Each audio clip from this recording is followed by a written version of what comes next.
26 ಹೆಣ ಇನ್ನೂ ಎತ್ತೇ ಇಲ್ಲ. ನಮ್ಮ ದೇಶ ಕಾಯೋ ಕಾವಲುಗಾರ ಚುನಾವಣೆ ಪ್ರಚಾರಕ್ಕೆ ಹೋಗ್ತಾರೆ, ನಗ್ತಾರೆ ಅಂತ ಹೇಳಿದ್ರೆ ಈ ದೇಶ ಎಲ್ಲಿದೆ ಅನ್ನೋದನ್ನ ನೀವು ನೋಡ್ಬೇಕು. ಒಬ್ಬ ಸಾವಿನ ಮನೆಯಲ್ಲಿ ನಗ್ತಾನೆ ಅಂತ ಹೇಳಿದ್ರೆ ಈತ ದೇಶವನ್ನ ಕಟ್ತಾನ, ಸೂಪರ್ ಪವರ್ ಕಂಟ್ರಿ ಮಾಡ್ತಾರ. ಇವರ ಮನಸ್ಥಿತಿ ಏನು, ಇವರ ಭಾವನೆ ಏನು ಅನ್ನೋದು ಬೌದ್ಧ ಅನುಯಾಯಿಗಳು ತಿಳ್ಕೋಬೇಕು. ಯಾವ ಮನೆಯಲ್ಲಿ ಸಾವಾದ್ರೂ ಈ ರೀತಿಯ ಆಡಂಬರ, ಚುನಾವಣೆ ಹೆಚ್ಚಲ್ಲ, ಚುನಾವಣೆ ಬರುತ್ತೆ, ಚುನಾವಣೆ ಹೋಗುತ್ತೆ, ಆದ್ರೆ ಸಾವಿನ ಮನೆಯಲ್ಲಿ ರಾಜಕಾರಣ ಮಾಡಬಾರದು. ಈ ದೇಶ ಆಳೋರು ಎಲ್ಲರನ್ನು ಭಾತೃತ್ವದಲ್ಲಿ ತಗೊಂಡೋಗ್ಬೇಕು, ಎಲ್ಲರನ್ನು ಪ್ರೀತಿ ವಿಶ್ವಾಸದಲ್ಲಿ ತಗೊಂಡೋಗ್ಬೇಕು. ಹೆಣದ ಮೇಲಿನ ರಾಜಕಾರಣ ಈ ದೇಶದಲ್ಲಿ ನಡೆಯಲ್ಲ. ಈ ದೇಶ ಶಾಂತಿ, ಸಹಬಾಳ್ವೆ, ಬಸವಣ್ಣ, ಮಹಾವೀರ, ಬುದ್ಧ, ಅಂಬೇಡ್ಕರ್ ಆಳಿದಂತ ನಾಡಿದು ನಿಮ್ಮಂಥವರು ತಾತ್ಕಾಲಿಕವಾಗಿ ಆಳ್ಬಹುದು. ನಿಮಗೆ ಈ ದೇಶದ ಜನ ಮುಂದಿನ ದಿನಗಳಲ್ಲಿ ಬುದ್ಧಿ ಕಲಿಸ್ತಾರೆ. ಸರ್ಕಾರ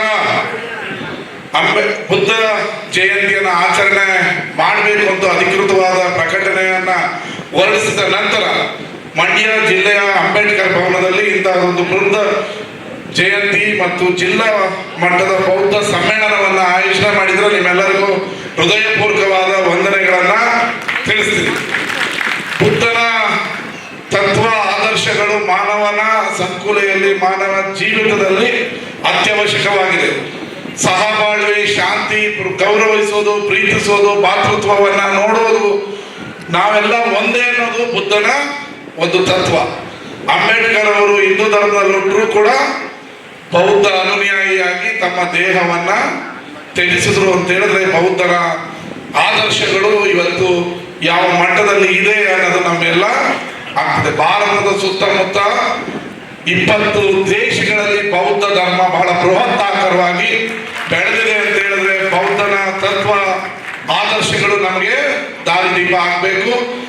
ಈ ಬೌದ್ಧ ಸಮ್ಮೇಳನ ಇಲ್ಲಿಗೆ ನಿಲ್ಲಬಾರದು, ಇದು ಬಹಳ ದೊಡ್ಡ ಮಟ್ಟದಲ್ಲಿ ನಡಿಬೇಕು. ಮುಂದಿನ ದಿನಗಳಲ್ಲಿ ರಾಜ್ಯ ಮಟ್ಟದ ಬೌದ್ಧ ಸಮ್ಮೇಳನವನ್ನ ನೀವು ಆಯೋಜನೆ ಮಾಡಿ ನಿಮ್ಮ ಜೊತೆ ನಾನು ನಿಂತ್ಕೊಳ್ತೀನಿ. ಅದೇ ರೀತಿ ನನ್ನ ಕ್ಷೇತ್ರದ ಬಸರಾಳ್ನಲ್ಲಿ ಬಹಳ ಬೃಹತ್ ಆಕಾರವಾದ ಜಾಗ ಇದೆ. ನಿಮ್ಗೆ ಅಲ್ಲಿ 10 ಎಕರೆ ಜಾಗವನ್ನ ನಾನು ಕೊಡ್ತೀನಿ.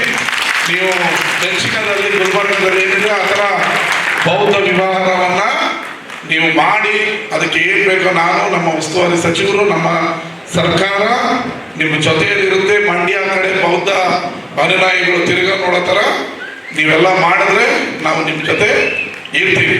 ಇವತ್ತು ದೇಶ ಯಾವ ಮಟ್ಟದಲ್ಲಿದೆ ಅಂತ ನಾವು ನೋಡ್ತಾ ಇದ್ದೀವಿ. 26 ಹೆಣ ಇನ್ನೂ ಎತ್ತೇ ಇಲ್ಲ. ನಮ್ಮ ದೇಶ ಕಾಯೋ ಕಾವಲುಗಾರ ಚುನಾವಣೆ ಪ್ರಚಾರಕ್ಕೆ ಹೋಗ್ತಾರೆ, ನಗ್ತಾರೆ ಅಂತ ಹೇಳಿದ್ರೆ ಈ ದೇಶ ಎಲ್ಲಿದೆ ಅನ್ನೋದನ್ನ ನೀವು ನೋಡ್ಬೇಕು. ಒಬ್ಬ ಸಾವಿನ ಮನೆಯಲ್ಲಿ ನಗ್ತಾನೆ ಅಂತ ಹೇಳಿದ್ರೆ ಈತ ದೇಶವನ್ನ ಕಟ್ತಾನ, ಸೂಪರ್ ಪವರ್ ಕಂಟ್ರಿ ಮಾಡ್ತಾರ. ಇವರ ಮನಸ್ಥಿತಿ ಏನು, ಇವರ ಭಾವನೆ ಏನು ಅನ್ನೋದು ಬೌದ್ಧ ಅನುಯಾಯಿಗಳು ತಿಳ್ಕೋಬೇಕು. ಯಾವ ಮನೆಯಲ್ಲಿ ಸಾವಾದ್ರೂ ಈ ರೀತಿಯ ಆಡಂಬರ, ಚುನಾವಣೆ ಹೆಚ್ಚಲ್ಲ, ಚುನಾವಣೆ ಬರುತ್ತೆ, ಚುನಾವಣೆ ಹೋಗುತ್ತೆ, ಆದ್ರೆ ಸಾವಿನ ಮನೆಯಲ್ಲಿ ರಾಜಕಾರಣ ಮಾಡಬಾರದು. ಈ ದೇಶ ಆಳೋರು ಎಲ್ಲರನ್ನು ಭಾತೃತ್ವದಲ್ಲಿ ತಗೊಂಡೋಗ್ಬೇಕು, ಎಲ್ಲರನ್ನು ಪ್ರೀತಿ ವಿಶ್ವಾಸದಲ್ಲಿ ತಗೊಂಡೋಗ್ಬೇಕು. ಹೆಣದ ಮೇಲಿನ ರಾಜಕಾರಣ ಈ ದೇಶದಲ್ಲಿ ನಡೆಯಲ್ಲ. ಈ ದೇಶ ಶಾಂತಿ, ಸಹಬಾಳ್ವೆ, ಬಸವಣ್ಣ, ಮಹಾವೀರ, ಬುದ್ಧ, ಅಂಬೇಡ್ಕರ್ ಆಳಿದಂತ ನಾಡಿದು ನಿಮ್ಮಂಥವರು ತಾತ್ಕಾಲಿಕವಾಗಿ ಆಳ್ಬಹುದು. ನಿಮಗೆ ಈ ದೇಶದ ಜನ ಮುಂದಿನ ದಿನಗಳಲ್ಲಿ ಬುದ್ಧಿ ಕಲಿಸ್ತಾರೆ. ಆದ್ರೆ ನೀವು ಒಗ್ಗಟ್ಟಾಗಬೇಕು. ನೀವು ಚಪ್ಪಾಳೆ ತೊಟ್ಟಿ ಜೈಕಾರ ಹಾಕಿದ್ರೆ ಆಗಲ್ಲ. ಸಂವಿಧಾನಕ್ಕೆ ಯಾವಾಗ ಅಪಾಯ ಇರುತ್ತೆ ಅವತ್ತು ನಮ್ಮ ನಿಮ್ಮಲ್ಲಿನ ಒಳಗಿನ ಆಂತರಿಕ ಕಚ್ಚಾಟವನ್ನ ಅಧಿಗತ್ತಿ ಈ ದೇಶದ ಸಂವಿಧಾನವನ್ನ ರಕ್ಷಣೆ ಮಾಡೋರು ಯಾರು ಅನ್ನೋದು ನಿಮಗೆ ಅರ್ಥ ಆಗ್ಬೇಕು.